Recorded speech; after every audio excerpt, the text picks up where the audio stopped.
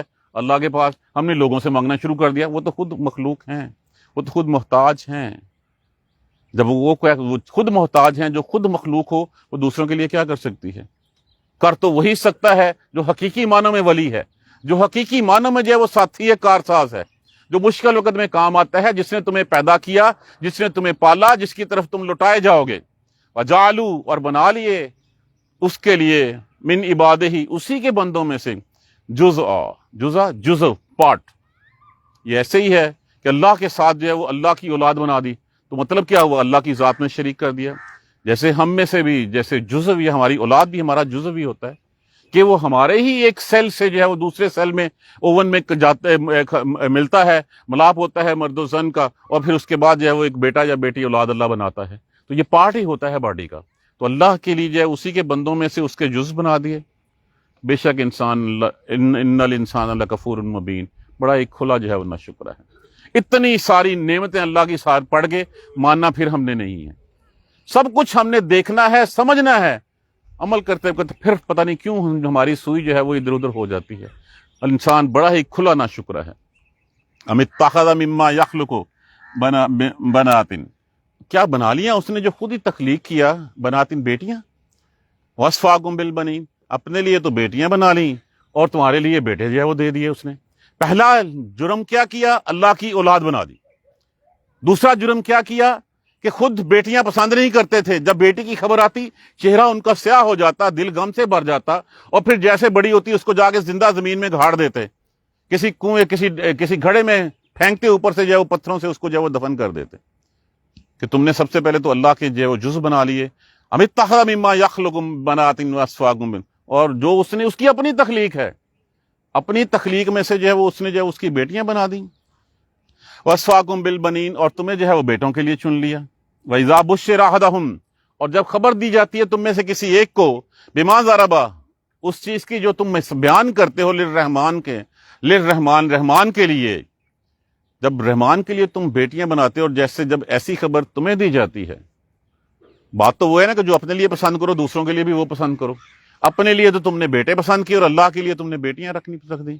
تو جب ایسی خبر تمہیں ملتی ہے، مثلا ظل وجہہ، ان کا چہرہ جو ہے وہ مسودہ، ان کا چہرہ سیاہ ہو جاتا ہے.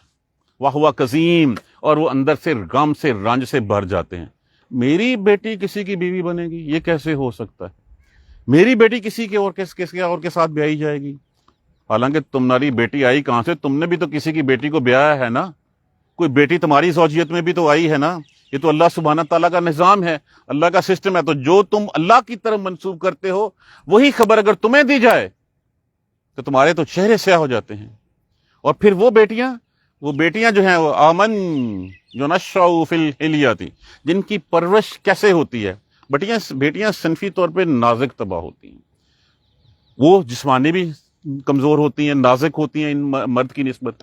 تو کیا ہے، جب وہ پلتی ہیں، جب وہ پیدا ہوتی ہیں، تو فوراً اس کے بعد ساری عمر وہ بیچاریاں جو ہے وہ گڑیوں سے، کھلونے سے کھیلتی ہیں. اور پھر وہ اپنی اس صنفی کمزوری کو، جسمانی کمزوری کو جو ہے وہ دور کرنے کے لیے ہمیشہ بناؤ سنگھار کی طرف توجہ دیتی رہتی ہیں. زیورات ان کا جو ہے وہ من پسند ہوتا ہے کہ انہوں نے اپنے آپ کو ہر وقت بنا کے رکھنا، زیورات کے ذریعے، بناؤ سنگار کے ذریعے، کسی نہ کسی طرح ان کی پرورش تو اس طرح ہوتی ہے. اور وہ ہیں کیا؟ وَهُوَ الْخِصَامُ غَيْرُ مُبِينٌ، جب جہاں پہ کوئی بات ہوئی، کوئی موضوع زیر بحث آیا، بات کرتے ہوئے ان کو خود پتہ نہیں ہوتا کہ ہم کیا کہہ رہی ہیں. وہ شور زیادہ مچائیں گی، ٹو دا پوائنٹ بات کم کریں گی، ان کو خود پتہ نہیں ہوتا. جبکہ ایک مرد جو ہوتا ہے وہ عزم الہمت ہوتا ہے، وہ ارادے والا ہوتا ہے، ہمت والا ہوتا ہے، وہ کھڑا ہوتا ہے، ٹو دی پوائنٹ بات کرتا ہے، لڑائی کرتا ہے، جھگڑا کرتا ہے. جبکہ عورتیں بیچاری جو ہیں وہ صرف شور مچاتی ہیں. اسی لیے اللہ سبحانہ تعالیٰ نے اس کمی کی وجہ سے مرد کی ایک گواہی کے بدلے میں عورتوں کی 2 گواہیاں جو ہیں وہ رکھی ہیں کہ وہ غیر واضح ہوتی ہیں بات کرتے ہوئے کہ میں نے بات کیا کہنی ہے. ان کو تم نے کیا کہ جن کی پرورش بناؤ سنگار زیورات میں ہوئی، جو بات کرنے میں، دلیل دینے میں جو ہے وہ غیر واضح ہوتی ہیں. وَجَعَلُوا الْمَلَائِكَةَ، اور بنا دیا تم نے فرشتوں کو، الَّذِينَ هُمْ عِبَادُ الرَّحْمَانِ، جو اس رحمان کے بندے ہیں، اس کے غلام ہیں، ان کو بنا دیا اناسن، عورتیں، بیٹیاں اس کی. تم نے اس اللہ کے جو بندے ہیں، جو عبادت گار ہیں، جو عبد ہیں، جو غلام ہیں، فرشتے، ان کو تم نے بنا دیا. اچھا تمہیں کیسے پتا کہ وہ مؤنث ہے یا وہ عورتیں ہیں؟ کیا تم اس کی، جب ان کو بنایا گیا تھا اس کے وقت موجود تھے تم؟ کیا تم نے دیکھا تھا ان کی جسمانی ساخت کو، یہ کہ یہ میل ہے یا فیمیل ہے؟ جب تم موجود ہی نہیں تھے تو پھر کس بات پہ، کس بیسس کے اوپر یہ بات کر رہے ہو؟ کس بیسس کے اوپر اتنا بڑا دعویٰ کر رہے ہو؟ کوئی دعویٰ نہیں، کوئی بیسس نہیں. اس کا مطلب کیا ہے؟ کیا سرائیاں، اٹکل پچو، یا ہم بہت ساری چیزیں ایسے ہی کرتے ہیں کہ اچھا یہ کیوں کر رہے ہو؟ کہیں کوئی قرآن میں لکھا ہوا ہے، کہیں کوئی اللہ کے رسول نے بتایا، کہیں یہ عمل اصحاب سے واضح ہے، نہیں پتا تو پھر کیوں کر رہے ہو؟ وہ پیو دادے تو سنیا سی. ابا اجداد سے ہمارے پاس آیا تھا، ہمارے پاس کوئی دلیل نہیں ہے، ہمارے پاس کوئی سند نہیں ہے۔ تو یہی جب ان سے جو ہے وہ پوچھا جاتا کہ وہ جب فرشتوں کو بنا دیتے ہیں وہ بیٹیاں، اشہد خلقہم، کیا تم تھے اس وقت جس وقت ان کو پیدا کیا گیا؟ موجود تھے تم اس وقت؟ کوئی موجود نہیں تھے، کوئی جواب نہیں آگے سے، صرف ابا اجداد سے سنتے ہیں یہ لات کیا تھا، یہ عزا کیا تھا، یہ سارے کے سارے جو ہیں وہ کیا تھے، نائلہ اصاف کیا تھے، کہ یہ ساری جو ہے وہ انہوں نے بنا کے رکھی چھوڑی تھی۔ اشہدو خلقہم، کیا تم اس وقت تھے جب ان کو بنایا گیا؟ ستکتبو، ان قریب ہم لکھ لیں گے، شہادتہم، یہ تمہارا کہنا، یہ جو تم الزام لگاتے ہو اللہ کے اوپر، یہ جو گواہی دیتے ہو یہ تمہاری کہ ہم وہ بیٹیاں ہیں، یہ ہم لکھ بھی لیں گے، وہم ویسألون، اور تم سے پوچھیں گے بھی۔ جس وقت ہمارے پاس آؤ گے اس وقت پوچھیں گے ہاں بیسس بتاؤ کیا تھی، کوئی بیسس نہیں تھی، پھر لاؤ کہاں سے لائے تھے تم، ویسألون، اور ان سے سوال بھی کیا جائے گا ایسا۔ اچھا، اس سے بعد اب ضد ہے، اناد ہے، ہم بھی کہتے ہیں اللہ نہ چاہے تو پھر اسی یہ نہ ہی کریے، ہم سارا الزام پھر اللہ پہ دھر دیتے ہیں۔ دیکھیں اللہ کی مشیت ہونا اور چیز ہے، اللہ کی رضیت ہونا اور چیز ہے۔ مشیت میں تو ہے، اگر یہ بتوں کو پوجنا یا فرشتوں کو اللہ کی بیٹیاں بنانا یا کسی اور کو اللہ کا بیٹا بنا دینا، اللہ کے ساتھ ملا دینا، یہ اللہ کی مشیت کے ساتھ ہو رہا ہے تو بہت، یہ قتل و غارت، یہ ڈاکہ زنی، یہ چوری، یہ زنا، یہ بھی تو اس کی مخلوق ہی کر رہی ہے۔ مشیت تو وہ ہے کہ وہ جو کام اس کی مشیت ہے، لیکن رضیت کیا ہے اس کی، وہ کس بات سے راضی ہوتا ہے؟ کہتا ہے تمہیں پیدا کیا، تمہیں اپنی طرف سے ایک ہدایت بھیجوں گا، اس ہدایت کو تمہیں سکھانے والا بھیجوں گا ساتھ، جس نے اس بات کو مان لیا اس کے اوپر میں راضی ہوں۔ جو اس راہ پہ نہیں چلا، جس راہ پہ جو ہے وہ چل کے میرے پاس آیا جا سکتا ہے، پھر میں تم سے سب کو جو ہے وہ جہنم میں ڈال دوں گا۔ اور وہ راستہ کس کا راستہ ہے؟ طاغوت کا راستہ ہے، وہ شیطان کا راستہ ہے۔ وقالوا لو شاء الرحمن، اور کہتے ہیں اگر چاہتا رحمان، ما عبدناہم، ہم عبادت نہ کرتے ان کی، ہم ان کے پیچھے نہ چلتے۔ یہی ہمارا بھی اس وقت ہے، اللہ راضی نہ ہوں تو مینوں انہیں پیسے نہ دیندا، اب میں جو مرضی حرام خوریاں کری جاؤں اور ساتھ اس کو منسوب کر دوں کہ اللہ سبحانہ تعالیٰ جو ہے وہ مجھ سے راضی ہیں۔ یہی سب سے بڑی غلط فہمی ہے ہماری۔ دیکھیں جتنا کوئی اسباب ہوتا ہے، جتنا مال ہوتا ہے، جتنا علم ہوتا ہے، جتنی قوت ہوتی ہے، اتنا بڑا امتحان بھی ہوتا ہے۔ اللہ نے جتنے پیسے زیادہ دیے ہیں، اللہ نے امتحان بھی اتنا بڑا لینا ہے کہ اس کو کیسے خرچ کیا تم نے۔ تمہیں تو بتا دیا تھا کہ اچھا یہ تو فرض ہے 2.5% زکوٰۃ، اس کے بعد کہا تھا تیرا ماں باپ بھی تیری ذمہ داری ہے، تیری اولاد ذمہ داری ہے، تیرے بہن بھائی بھی تمہاری ذمہ داری ہے، ان کو بھی تم نے دیکھنا ہے کہ کون کمزور ہے، کس کے پاس کچھ نہیں ہے، ان کو بھی تم نے فیڈ کرنا ہے۔ تم نے اپنے اہل محلہ کو بھی دیکھنا ہے، تم نے مسکینوں یتیموں کا حق بھی جو ہے وہ دینا ہے۔ تو جتنا بڑا اسباب ہوگا، علم کا، طاقت کا، جسم کا، مال کا، اتنا ہی بڑا امتحان بھی ہوگا۔ اور پھر یہ سمجھ لینا کہ جی اللہ نے ایتھے اتنا کچھ دیتا تھا، اللہ آگے کیوں نہ دوں؟ اللہ دے کے تو آزما رہا ہے یہاں پہ، کیا تم اسی کی راہ پہ چلتے ہو کہ نہیں چلتے ہو؟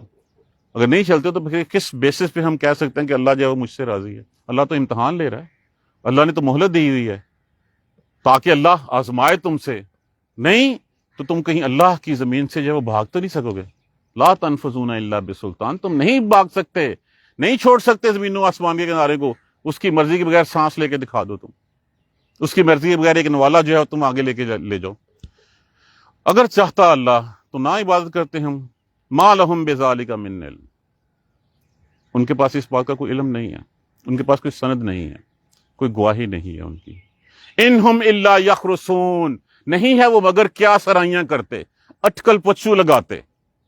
اپنے گریبان میں ہم جان کے دیکھ لیں کتنے کام ایسے ہیں جن کا قرآن و سنت میں کوئی تذکرہ نہیں ہے۔